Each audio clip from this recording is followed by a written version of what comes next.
Hey there, everyone. I'm Ryan Wolf, the host of the Coffee People and Coffee Smarter podcasts. This crazy dog is Keto. He wanted to join us today and get involved in the show. Our podcast is presented, by Roastar Coffee Packaging. You can find them online at roastar.com. They're a coffee packaging company based in the Midwest, actually in my hometown of Wausau, Wisconsin. But there's so much more to this show than just this company that helps enable us tell these stories. They're our partners, they're our collaborators. They actually made this bag for me right here, the collab that we did with Relative Coffee out of Minneapolis. So, for those of you that are listening and watching, if you're looking for a new coffee packaging partner, someone who will create packages that are worthy of those specialty craft beans you're going to put in them, check out roastar.com. You can bring your own design. You can develop something new with the help of one of their recommended designers. You can even create something from scratch using their AI powered design lab, which is still relatively new, but is very cool. On roastar.com, they'll enable you to tell the big story of your small business in the same way that they've enabled us to tell the stories of coffee people, which we really appreciate. Check them out on roastar.com. And now, it's time for the show.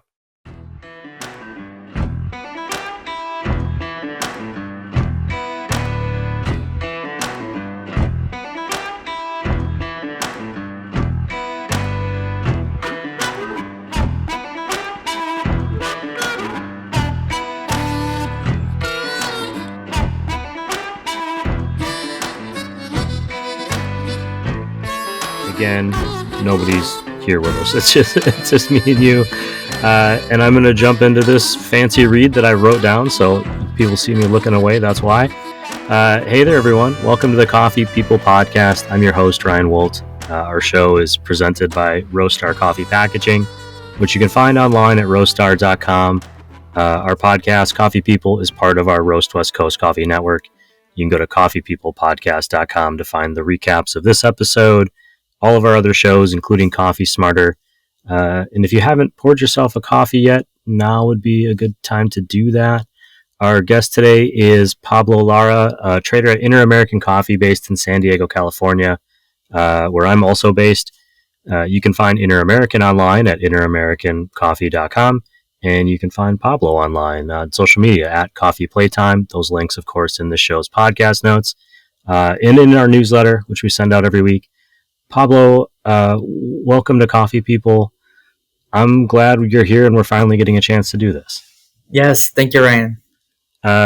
We have a lot to cover today, and you have a very unique role in coffee and a different viewpoint than a lot of people that we talk to on this show. From your position as trader for InterAmerican, InterAmerican is part of a larger green coffee group as well. Could you explain what it is, what your role is? What does a trader do? What does that mean? Yeah. So I think at the most basic level, basically a trader is just like a salesperson, right? I feel like that's the main role that I play in this supply chain. But given the complexities of specialty coffee and how unique of an industry it is in the grand scheme of commodities, there's a lot of other things that I feel like make up the majority of my job. As you know, with any sort of person in coffee, it's about the constant state of learning and research and staying up to date. And especially for me, what I like to see my job as is the person that's connecting the roasters with specific coffees and kind of helping roasters navigate this very complex world of the green coffee supply chain and have fun doing it. Like keep the energy of excitement, of like interest, and but also at the same time keeping it real, keeping the education happening and giving my perspective on how things are going. It is a very like complex supply chain because there's all these countries involved. There's climate change happening, all the political things that affect all these different countries that we bring coffee from. Um, Even internal politics, like things happening at the ports. These all play a part into my daily communication with roasters. So, like, just a normal day, I get to the office, I brew my coffee, and then I would say like the first hour or so, I'm like reading articles, keeping up with news from Latin America, and I read all these reports that I get from our sister companies all over the world, and it's really cool because my background is I went to school for history, so it's really cool that I get to like almost create this daily narrative of what I'm going to be talking about with my customers. So there's that part, but then at the same time, I'm at the forefront of what people are asking, what people are wanting to buy, the trends, as some people call it. So I also have to be the receptor of that communication and then translate it into actually changing the direction of certain purchases or coffees that we're buying. So that's also part of my job, is updating the what we're purchasing, right? I don't really like to call it sourcing. I feel like it's more of a communication between what the roasters are asking for, what's available, and what we can make happen. And it's this dialogue. So it's a lot of connecting the pieces of that front that people call sourcing. And then, you know, uh, also a big part of it is obviously quality control, cupping, staying in the loop of how the coffees are tasting, because that personally is what gets me excited, right? So Sure. so there's all these things, and then I think the most important part that I feel like a lot of people don't get to see or understand about being a trader is just like all the staying organized and all the office work, all the logistical work that takes to Mhm. every morning I take a look at everybody's contracts, and make sure everybody's like good, like the coffees are there ready for the people who I know are going to order. And then you kind of create this mental map of everybody's profiles and usage and what they're, and you almost get to the point where you're like predicting what people are going to need. And I Mm. constantly find myself like emailing people like, hey, you're gonna want to book this now. And then they're like, dude, Pablo, thank you so much, I was literally about to check up on that.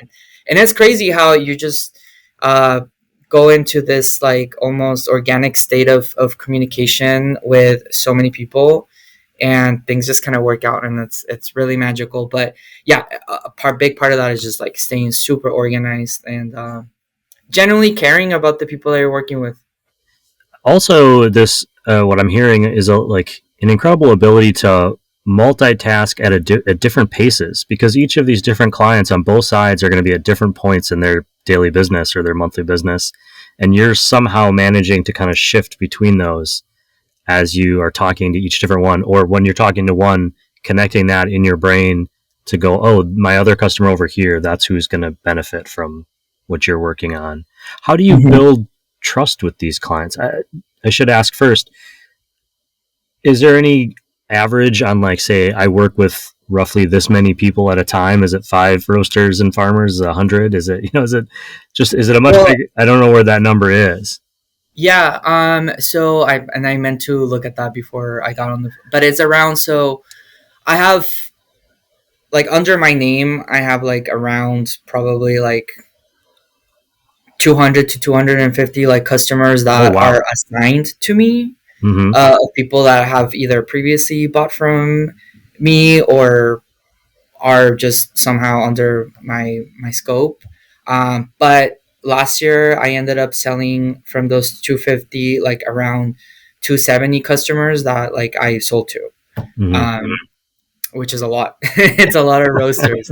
They're all like smaller to medium and some bigger customers, but yeah, it's a lot of people, and I truly know everybody obviously by name and by preference. And it was funny, like at the end of every year, I write like a card, like a little holiday card to all my customers, and I literally like it was crazy how I knew everybody's name just just writing it up, and I was like, yeah, and I ended up sending like 160 cards. Yeah, did you ice have to ice your hand afterwards? It took like 3 days, so Well, it that was like slow pace. that leads me back to that question of trust with so many clients and customers who are all going to have different personalities and different uh, attitudes towards what they're doing. How do you build that over, does it just take time, or when you're approaching a new customer, what is it that what is the feeling that you get when you go, this is going to be a good relationship? No, that's a good question, because I feel like, at least for me, it's really important to feel respected, and the best kind of business is when it doesn't feel like business. I don't know where I heard that, but I feel like I heard that from somebody. I'm well, I don't know how much you know about me, but I'm very much true to myself, and my personality, my values, who I am is very much like at the forefront of like when you meet me. Mm-hmm. So I always feel like if people are open to working with me, or they're interested, or reach out, or they're like, oh, I've heard of you, I want to work with you. Clearly, our value system is going to be somewhat similar, aligned, or um, obviously I try to be super professional all the time, but I'm also going to be myself. And people there are certain people, certain roasters that do tend to gravitate towards that, and then the ones that don't, totally fine. But I do try to work with people whose values we align. And even for the customers who follow me on Instagram or whatever, like there's no filter. It is the same Pablo that you see on the streets. And I'm open about it, and I want people to almost like realize who I am. And so on that part is like, if I'm transparent on who I am, and then people still want to work with me, then like, okay, we're set. Not that I'm crazy or anything, but I don't know, there are some um certain situations where it's just not going to be a match, and that's totally fine, and it's just Mm-hmm. not worth to invest my energy and time in something like that. The trust gets built over time.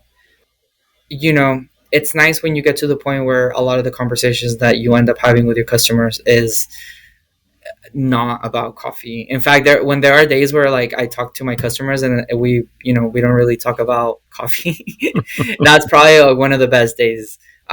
Just because I like to feel part of their companies. Like, I like when people reach out to me and they're like, hey, look at our new packaging. What do you think? Like, those are things I live for. And that's when I know we've reached that point of like, okay, we trust. Like, if you Mm-hmm. feel like I'm part of your company, then like, solid.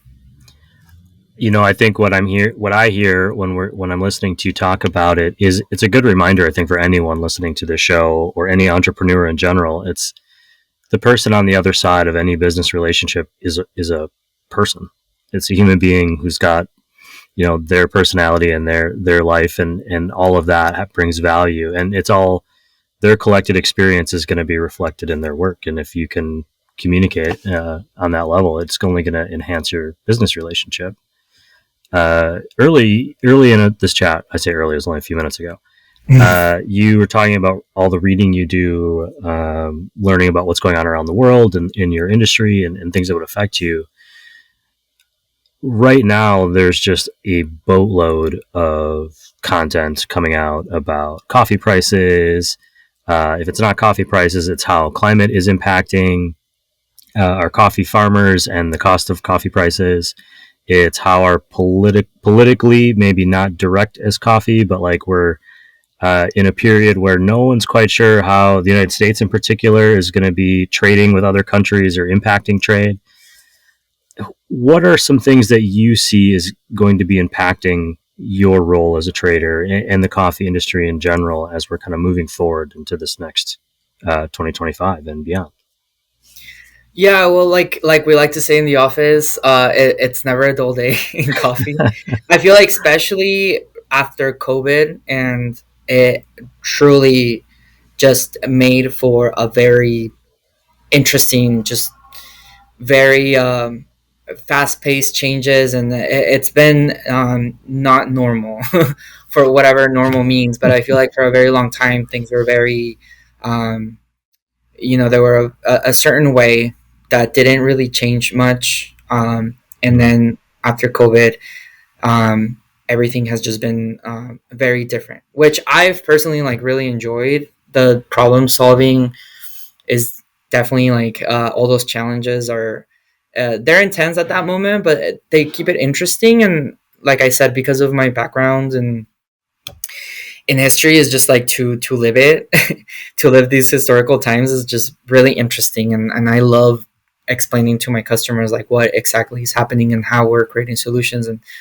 obviously NKG and Inter-American Coffee, we just have like this huge network of being able that facilitates us to like navigate these like crazy issues. I feel like the Red Sea thing, that was huge, like having to reroute so many coffees. I think that was huge, and we got through that. And then on the topic of like climate change, I mean, is that something you guys talk about in the office regularly or within your group? Whether it's oh online or person. yeah, no, forever. Yeah, I mean, I feel like I said, I feel like it's been a long time, and I did want to talk about this topic of climate change because it was probably, I want to say, maybe like 7 years ago that I was invited to give a talk at Modern Times by Bartleby and Tessie.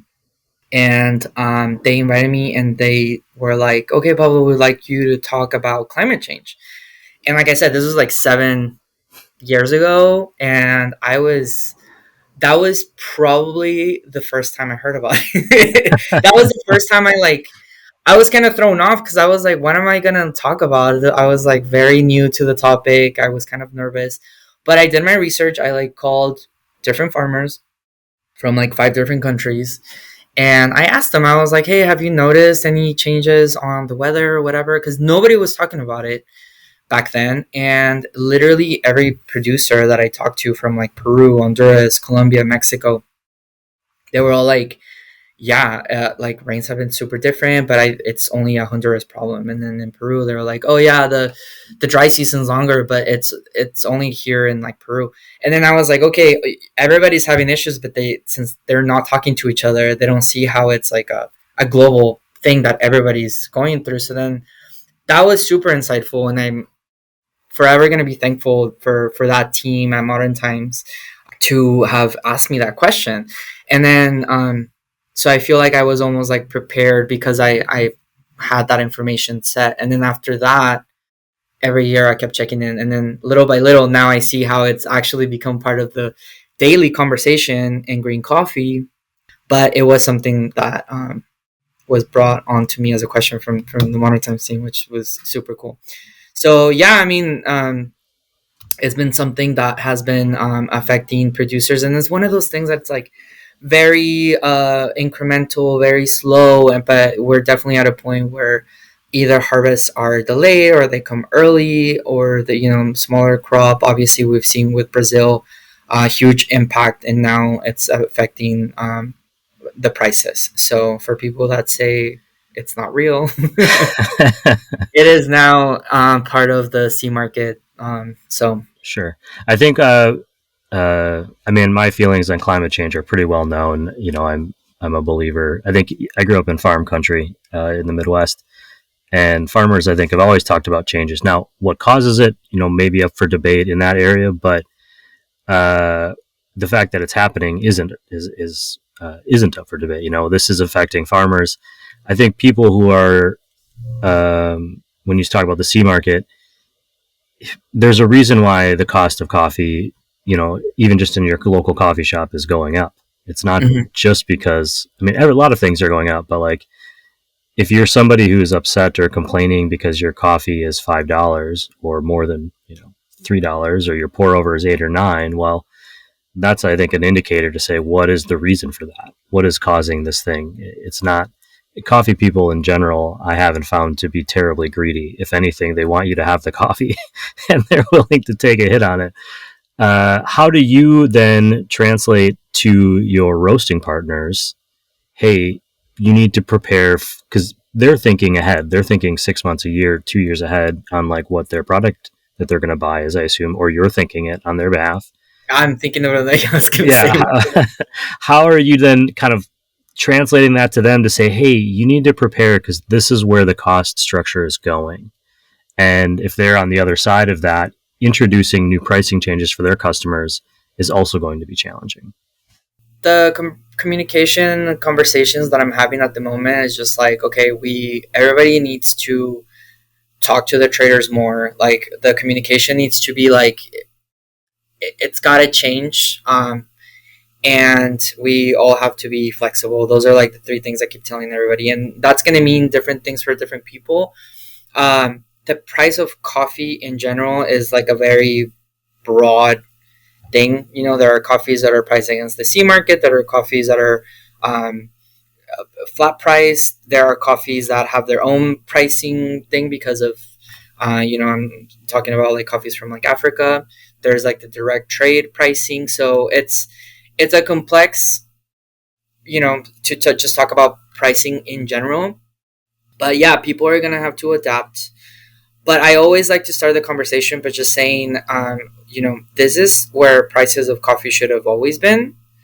So it's almost like we are right now being forced to readjust to a reality that is probably more equitable for everybody.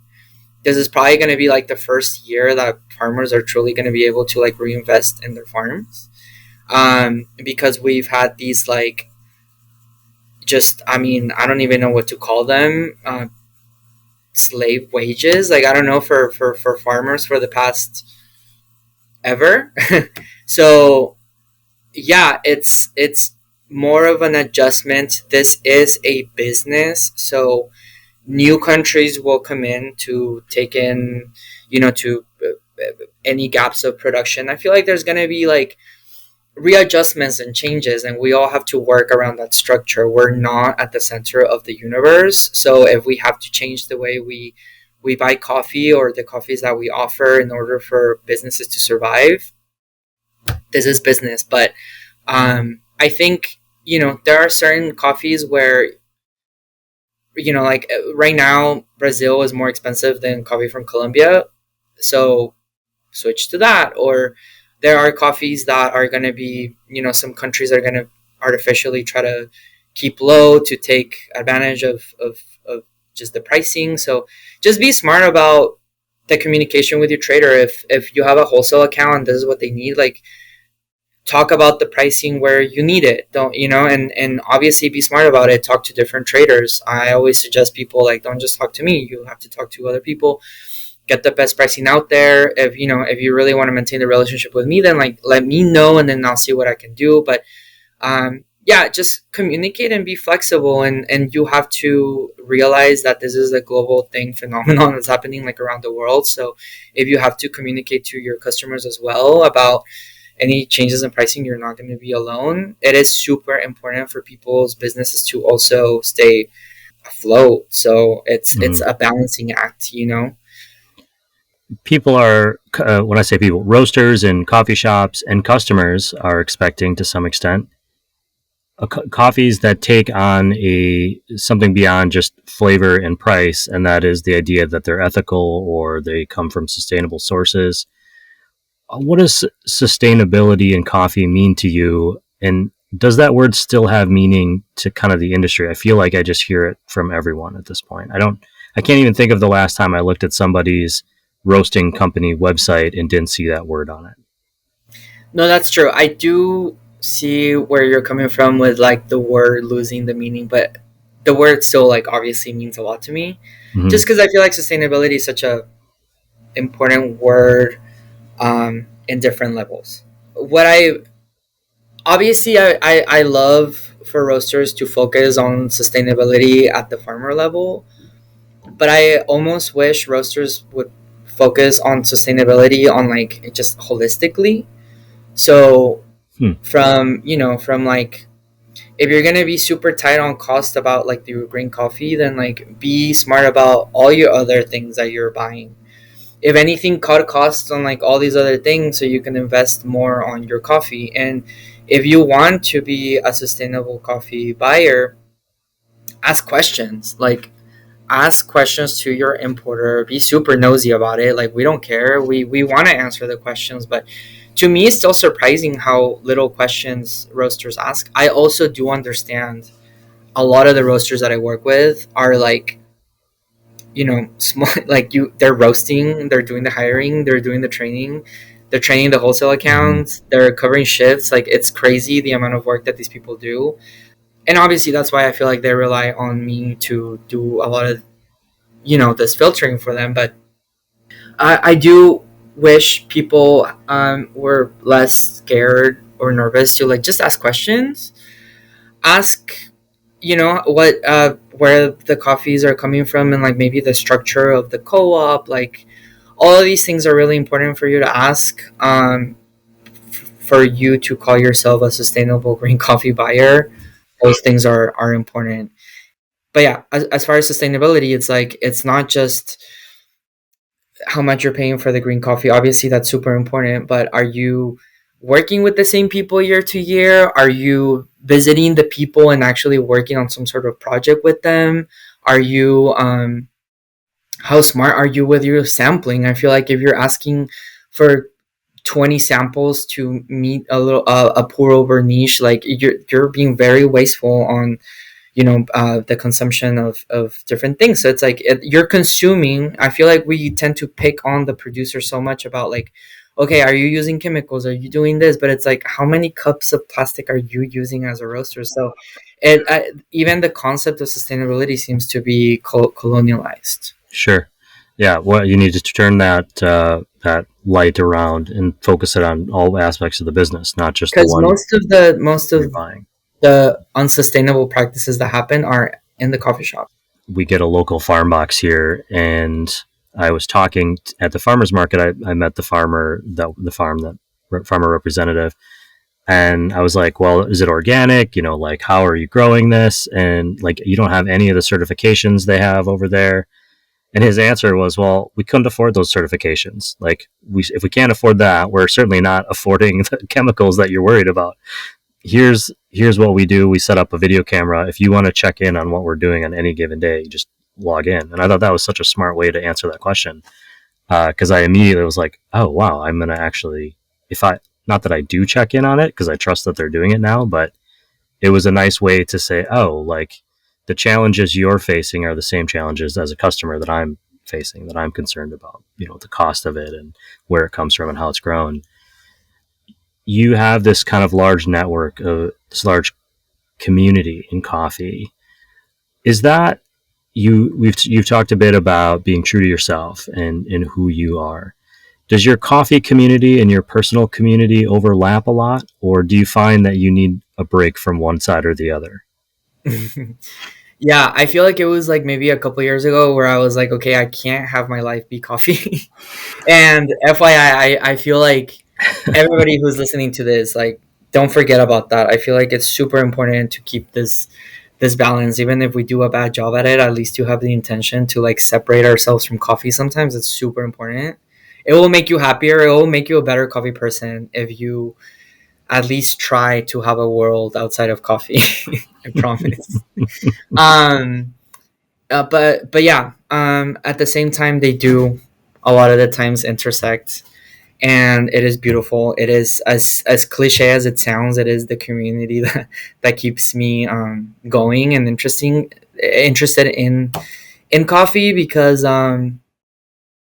I feel like where the intersections happen is with creativity. Like I'm drawn to creativity, creatives, all that fun stuff. And I even creativity, I think it intersects with sustainability. Like if we make sustainability cool and sexy in the marketing sort of way, like I always tell like people how part of sustainability should be creativity because farmers want to see their product being showcased in the most beautiful way possible. And that whenever I show producers like all the creative packaging and all the cool events that shops do with their coffees, like they get so excited and they get so happy and they feel so proud um of the work that they do. And like psychologically, that is such a huge part of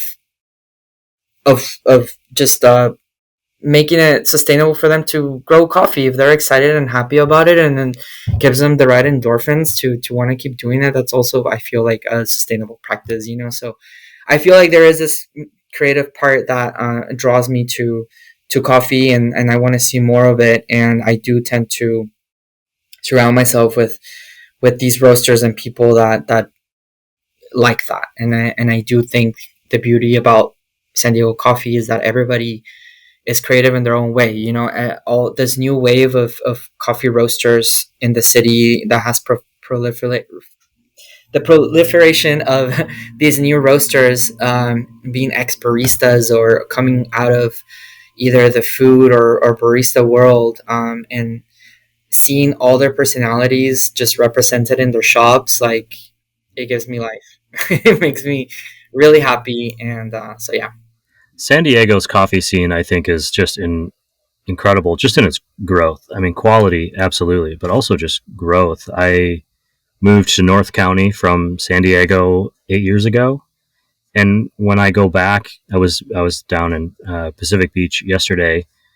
There's like 7 new coffee places for me to choose from that wasn't there before. Or people ask me all the time, "Oh, have you been to this place in, I don't know, Chula Vista or Mission Hills?" And it's like, no, like there's so many. Like I could spend every day of the year going to a new one. San Diego, in particular, being a border town, I think has a unique relationship with Mexico, and I feel that here in San Diego, I see a lot more coffees from Mexico represented than I do necessarily out in my travels elsewhere. Hmm. In California, San Diego, Southern California, do you think that there's a relationship that we have or should have with Mexican coffee farmers, that we do or we don't? I mean, where do you see that relationship, and how does proximity impact our support for those farms? Yeah, this is a great question. As some people know, like I do have this particular interest and passion for coffee from Mexico. It's been maybe like, so my first um, supplier visit to Mexico was 8 years ago to Veracruz, and with Samuel Ronson of La Joya Coffee, and that really opened up my eyes on where coffee from Mexico was heading, and the history, because I got to visit some like really historical farms and mills in Mexico, and just kind of seen the history of coffee from Mexico being commercial, but then the newer generation of coffee farmers really wanting to, you know, that come from that history and those families to progress into the specialty world. And you know, them having almost realized how they were maybe behind the times, or just, you know, they weren't at the level where like all the other Central American coffee producers were heading to because of historical reasons, right? And that trip was very insightful. At the same time, I was working for a company that was heavily investing in Oaxaca, and I got to work with Israel Paz, um, now of Denso Coffee, and together we came up with this like selection of Oaxacan microlots, again with the creativity twist of making it loteria themed, and it was super cool. And honestly, it was Modern Times that was like the first, and I bring them up again. They were the first ones that were really interested in carrying these microlots, and I think because of their beer background, they understood the market of what people wanted. Where I feel like a lot of the roasters were like, "Oh, coffee from Mexico is not specialty." They were more open minded about where coffee from Mexico could go. So it was truly because of their interest that I was like, "Okay, we can make this happen," and it was a success.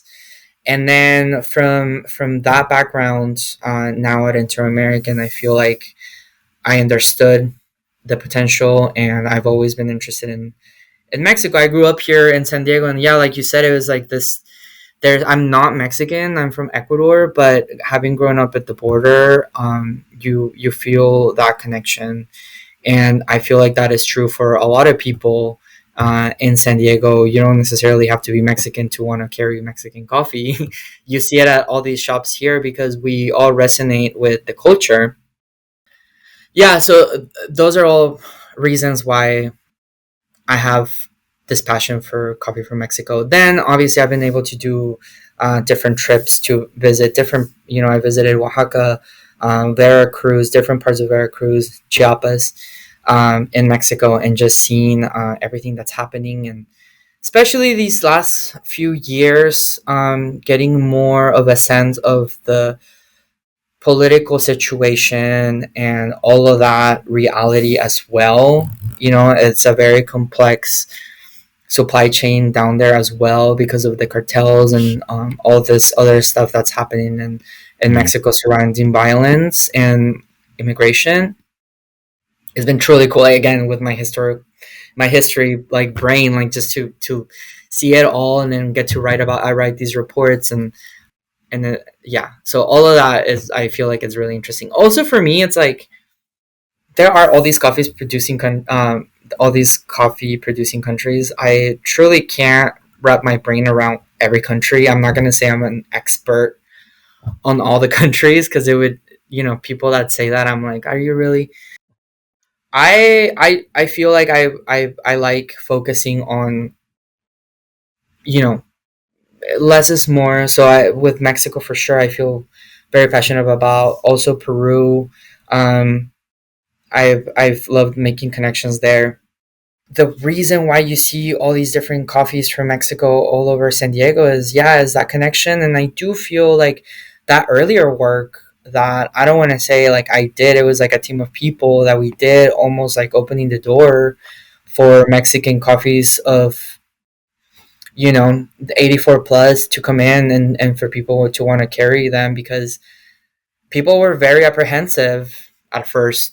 It was like a hard no on Mexico, and then now to see it at almost every shop in San Diego is beautiful, and it makes me so happy, and I just want to see more of it. That's a good example of how representation works. People see it in other shops, they get a chance to try it without the risk of being the one bringing it in, and then in the future they're running their own shop and going, "Oh, you know what we should do? Mm-hmm. Talk to Pablo about Mexico coffees." Uh, my first coffee farm experience was actually in Ecuador, and I was fortunately and unfortunately, not terribly well versed in coffee at the time, and so I just kind of took it in as this fun experience. You were instrumental in something called the Cold Brew City Fest. Is there any chance it's? I don't believe it's currently happening, but is there any chance a cold brew festival comes back that you're part of? Well, so first, I do want to like, because I get this question all the time, and just for people to understand what this was, for me, this festival was a creative concept. It was almost like an art piece that came together because of, it was three people, right? It was Itzel Islas in the creative front. She's an artist here in San Diego, and Kane Adams was the organizer of the actual competition logistics and all things like structural judging of the coffee cold brew part. And then I kind of was the glue to bring all of it together and actually make it happen. Yeah, it was just like a very particular time where like the three of us were in San Diego, and Division came up, but it just the creative part was such a big component of it, and it was a coffee festival, but I like to think of it as a yeah, as a more of a creative sort of thing that happened. And yeah, unfortunately, like, because, you know if not all of the members are here, and our jobs have changed and all this, it's made it very hard to kind of bring it together. Also, now we have we just had our first San Diego coffee festival, and honestly, when I saw that, at first I was like, oh man, because it was on my plans to at least bring it back at some point. But it is just a massive amount of work. We really truly did it out of passion, and all the little details that we put in it was because we wanted to create this like artistic almost experience for people to come and create this moment of happiness that because every festival had a theme, and we did a video, we did a song, we did all these fun things that really were just us trying to like express our creativity through coffee, which again I feel like it's something that is very important to me. So yeah, to bring it back, I feel like would be, I don't know, would be difficult. If anything, I've been trying to channel that energy and everything that I learned from that experience into new events, new ideas, new concepts. What I like to call my new Pablo era is like almost not a mature different, but it's like now I learned so many things from putting that festival on, from my different team members, like specialty, especially like diversity, inclusion. Those were big takeaways from putting the festival together. Being proactive about the creating a diverse group of people. Everything that you do needs to truly represent what is happening. Right, we wanted to create like a little micro environment of the actual coffee scene. So we were inviting people from Tijuana, from LA, women roasters, and all that. So I feel like now that I get to plan a lot of events for InterAmerican Coffee, it's like I've taken that into now. We're about to host our third Women's Month mixer, and I feel like when I do events like that, I try to incorporate all those different things and doing collaborations with like a roaster and an ice cream maker, and have it at the event, or like a pastry chef and one of the roasters, and create a pastry together for the event. And all these things come together, and now I get to do them for Inter-American Coffee. Also, when I host events for SCAA or anything like that, it's still in a sense alive in the cuppings that I do here at the office when we do them. Um, but to bring it back, it was just a very particular moment in time.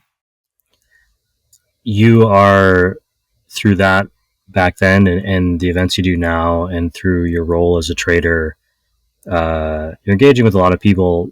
Sometimes you're going to be coming across somebody who is new to buying coffee, somebody who is not trusting in themselves. Is there a piece of advice that you might offer a roaster who was looking to not just buy a good coffee or an excellent coffee, but to, so anything that if they were aspiring to be good at it for the long term, what would you say to them? The specific customer that I deal with is like the new to medium sized roaster, right? So Right. I'm literally talking to new roasters every week. So this question's And perfect. yeah, so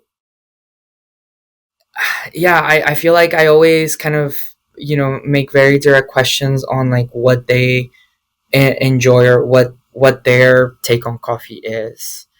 I try to assess like what they value from coffee. A lot of people that come from like the restaurant scene, like for them it's more, I kind of understand exactly what they're looking for as far as like the profile of the coffees. If you come from a coffee background, I feel like you're gonna want more of the more fun stuff, or what we consider fun. So I gear them towards that. So it's really just like, if you call a company, an importing company, and you're like, hey, I'm new, like be sure to like talk about your personality and what you're truly seeking from coffee, and just be very also mindful about, don't ask for like 10 samples. First of all, like I don't do that. I'm always very clear about like, okay, let's narrow this down. Let's not be wasteful, and let's, I understand people want to like try it all, but if let your trader kind of at least guide you through the first round, and I do like to have people come to the office to cup to kind of get a sense of what they do. But it's really important for you to communicate like what your vision or your dream for the company that you want to start or you're starting. But definitely like shop around, talk to different importers. I do feel like it is crazy to me how San Diego has, we're here in San Diego. We have a cupping lab. We're very welcoming. It's a very like cool office. We're very happy to have people come and do cuppings here. So that's I feel like something that if you live in another city, you might not understand that that's not something that everybody has. You can't go to like even LA and have a cupping at an importer because no importer there has an office. So we're in a very particular city that has a few importers here that you can just go walk in and cup. To take advantage of that, if you're in San Diego, yes, it is very overwhelming. All the offerings. So yeah, I feel like I also I try to, for my own sake, not have that FOMO of like, I'm constantly on Instagram and I'm like always looking at what everybody else is doing. And I feel like this is true for everybody, right? It's same for roasters. It's like you get like this FOMO of like, damn, I'm not doing enough, or like, did you see that other importer doing all these other cool things? But that could easily drown you down.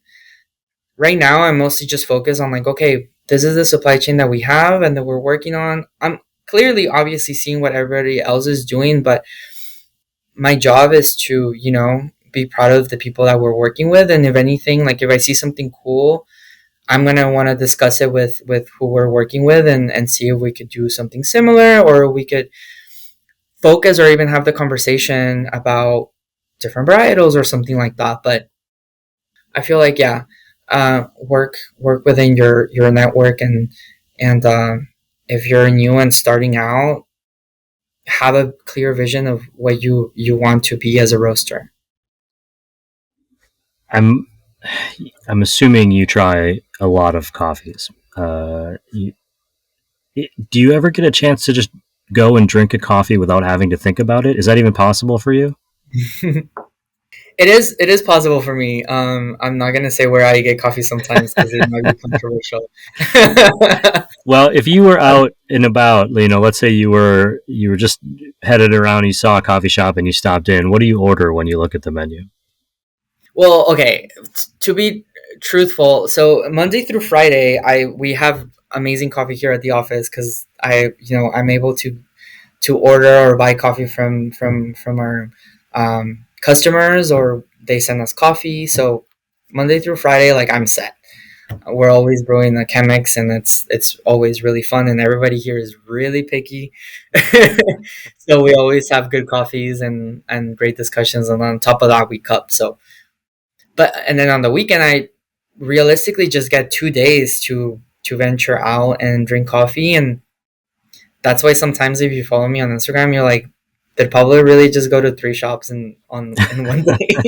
And it's because it gives me such happiness to like go to customers and then drink a coffee that I somehow helped be a part of, or like, to sit there and just drink it and taste it and be like, okay, I went to this farm earlier in the year, or I suggested this coffee, or um, that is probably one of my favorite things to do. So since I do work with so many roasters here in the city, it's like, I mean, I that's really all I do. I very rarely just walk in to a coffee shop.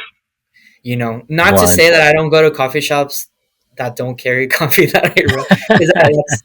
I do try to venture out sometimes, and I mean, shout out to so many cool people doing things out there, and I generally I am a coffee like, I do it because I like it, so I will be curious and want to try different things. So Yeah, I don't yeah. want to put you on the spot and ask you for your favorites. I wouldn't be fair to everyone. If One I of the do go somewhere, I mean, if I know, I generally drink espresso. If it's gonna be a single origin, or if somebody's really excited about a blend, I do enjoy my espressos, and you'll see me post about an espresso, and then I put the notes because I love doing that. I've been doing that for years, and I do love drip. I love getting a little side of mini cortado glass of drip. I'm always bothering the baristas. I'm like, hey, can I get a little taste? Like they already know I'm gonna do that. And during the summer, like I love cold brew. I like to have a little. Also, so I always end up with like all these little cortado glasses around me. I like to sample everything, and then if I haven't had breakfast, I'll have a cortado for breakfast. Oh, perfect. Something we've been doing this year, we've talked a little bit about giving back already, but for the last couple of years, we've been kind of making donations every month, just as something that we do, and we wanted to incorporate that into the show. So I've just been asking guests if there's any sort of charitable or nonprofit efforts that have been important to you in the past or are important to you now, and stuff that we can share with our audience and hopefully grow that sense of, hey, even if it's just a little bit, we can help out. Yeah, well, I don't necessarily have like a charity that that I can think about, but this is a topic that I do want to briefly discuss. Is how, because now there are all these smaller roasters, I feel like something that I'm noticing that I want people to be aware of is that if we come together as a community, and we can create an impact. Sometimes I feel like roasters think because they're so small, they're not going to be able to do things that like maybe bigger roasters can do regarding uh, uh, projects, in the Sure. producing countries. And I do want people to know that outside of me selling you coffee, I can also help you come together with people down up in these countries. And why not, like, let's put some money together and let's buy some depulpers or like some sort of equipment. Or if a producer needs something, like let's come together and let's make that happen. Like I want to see more of that. I don't see that enough. I feel like I missed that from the Bird Rock direct trade era. That was kind of like a very important part of the specialty world that I feel like we're losing because we're being so focused on the quality side of things, or like the what's fun, what's new. All that is great, but in moderation, because we also need to. For me, coffee is a medium for social change. Like that's why I'm in it. I truly believe that it can be something that can bring two worlds together and communities together. I want to see San Diego as a community be connected to communities in the producing countries and create this, international community. Let's do it. Like, let's focus on that. I feel like the year is starting. If everybody comes together on a project, or if because even if you're a small roaster, like you can afford to buy a producer some sort of equipment, and then if we all do it, that's a huge impact. I recently collaborated with Gentile and Ultra Coffee, and together we did 10 depulpers. Wow. That's more than I'm sorry, that's more than like a lot of the bigger roasters are doing, and these are two roasters here in the city. So you can do it. And if you and I do would love to find a way for all of us as a community to come together and do like one big project. Like that would be super cool. That's on my to-do list to hopefully be able to do. I remember one time we also put together a project to help build coverings for like to dry the coffee. And that was a cool project we did a while ago. And same, it was like people, even baristas, donated and stuff. So we can do it, and we need to do more of it. That's a really, I think, rewarding way to support producing country too, or producing farmer, because you actually will see the change that you're trying to enact, as opposed to sometimes when you donate, whether it's money or clothes or help or whatever it might be, there's a little bit of a, okay, I pushed it out the door and now it's just sort of gone. And I'm assuming it went to a good cause or it went to a good thing that trusting that they did that. in this situation, what you're talking about, you're actually making a connection with somebody on the other side and seeing how that's going to impact them. So if I have an idea, if anyone has an idea, we can route it to Pablo and Yes, at least please see where reach we out. can go. Anything I missed today that you want people to know about you, about InterAmerican, about anything that's on your brain?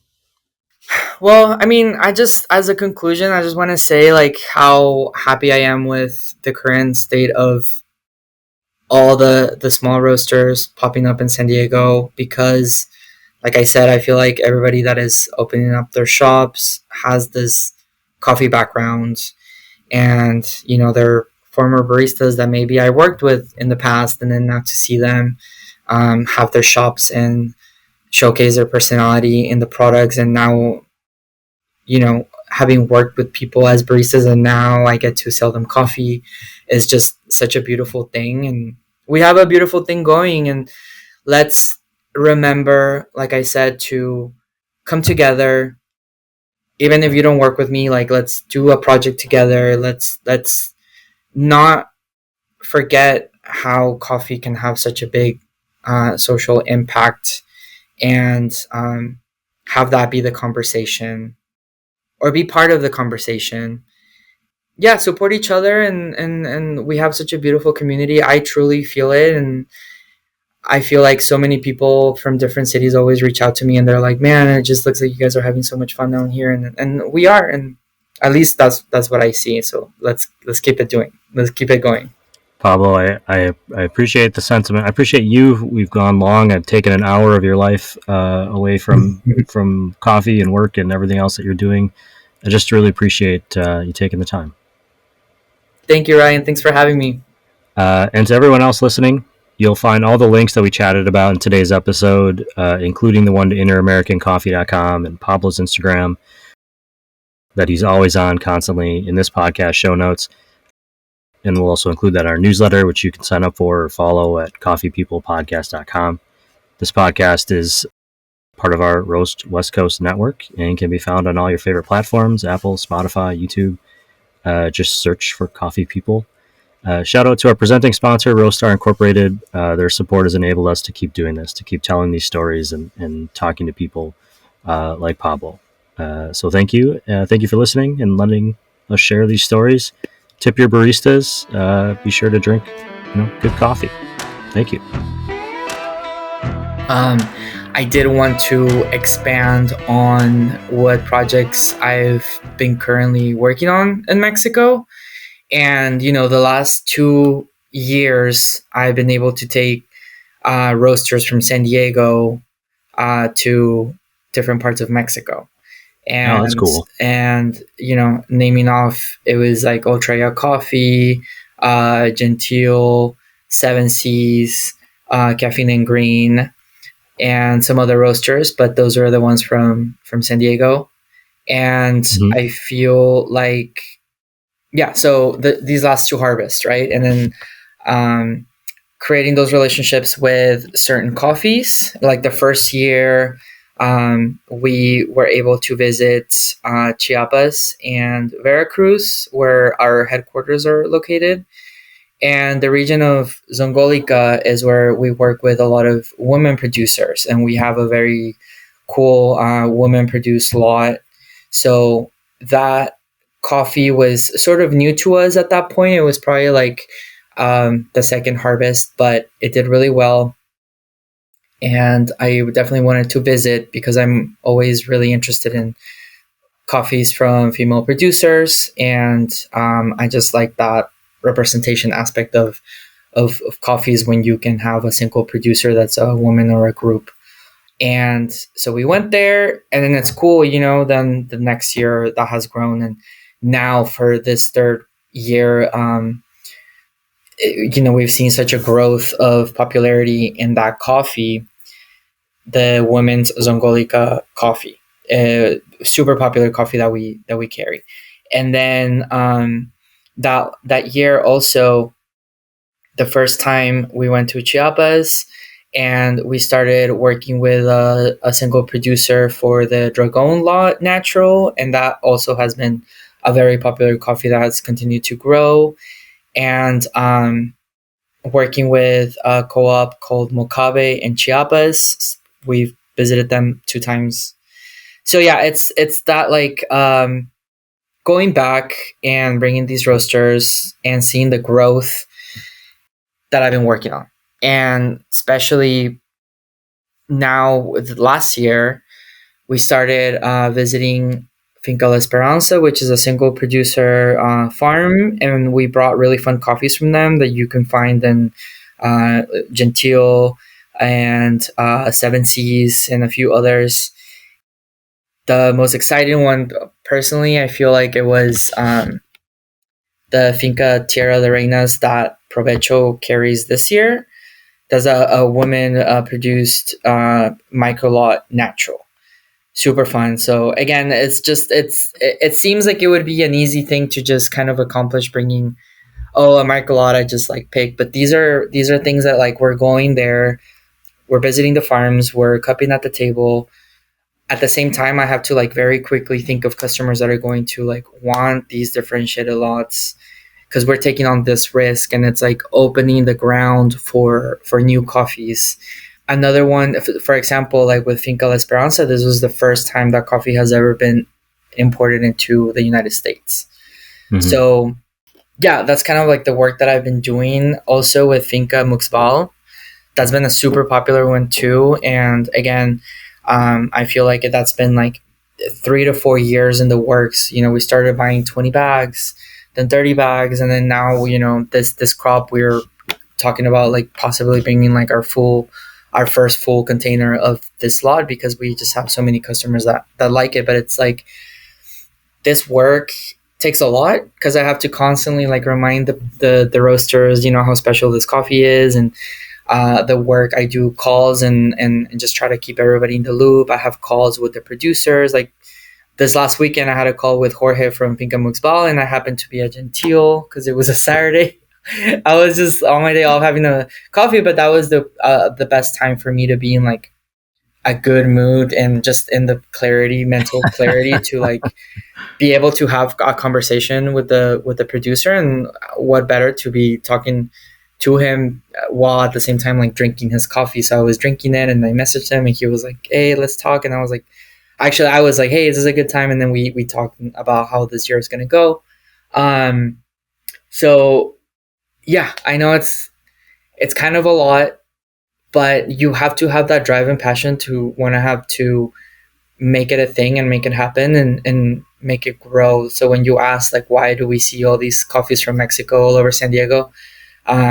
Yeah, it's been a work of many years, and it continues to change, and it has its up and downs.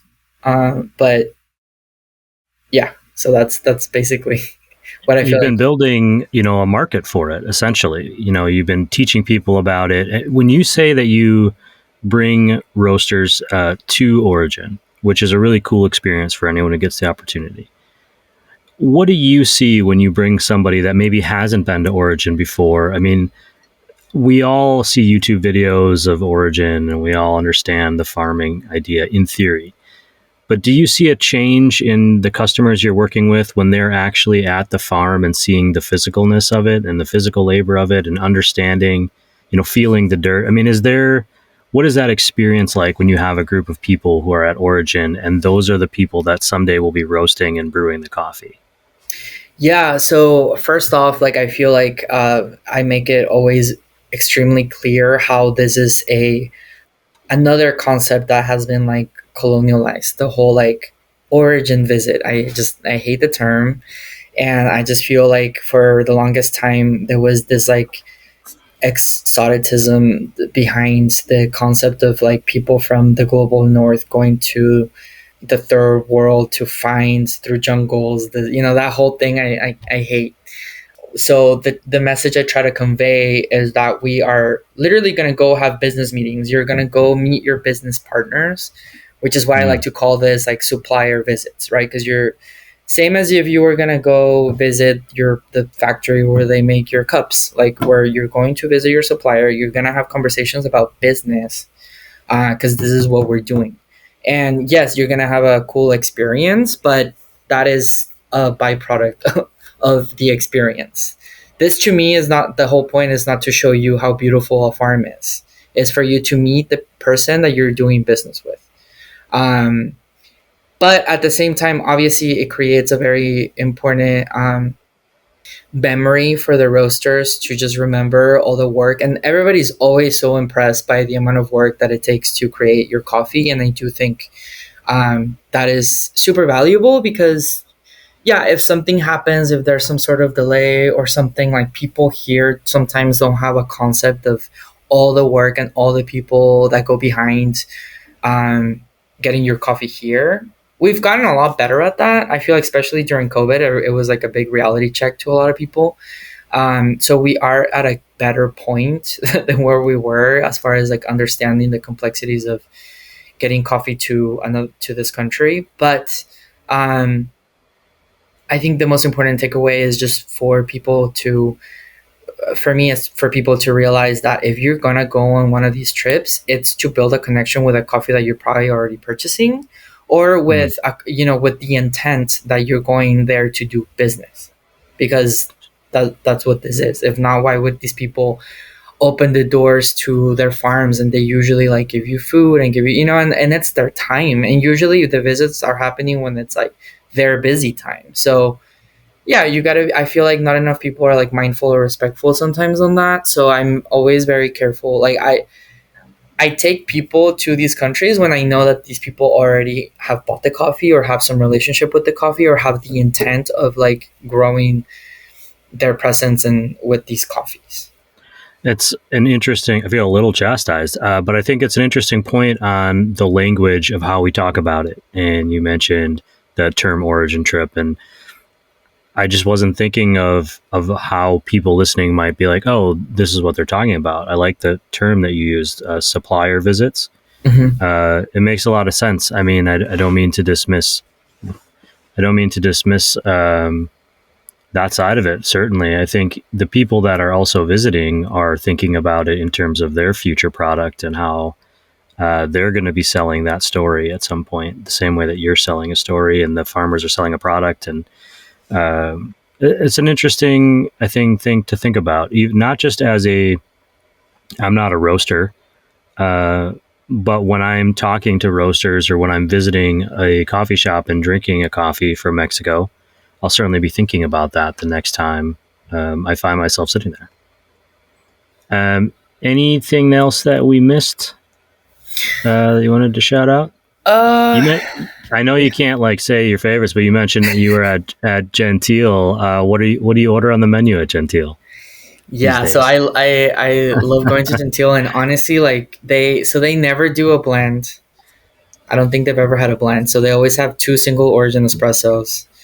And yeah, so when I go there, they know it's espresso time, and they have like a fun espresso and a chill espresso. So that's how they classify them. So I was having a shot of espresso from Finca La Esperanza, an anaerobic washed, and it was delicious.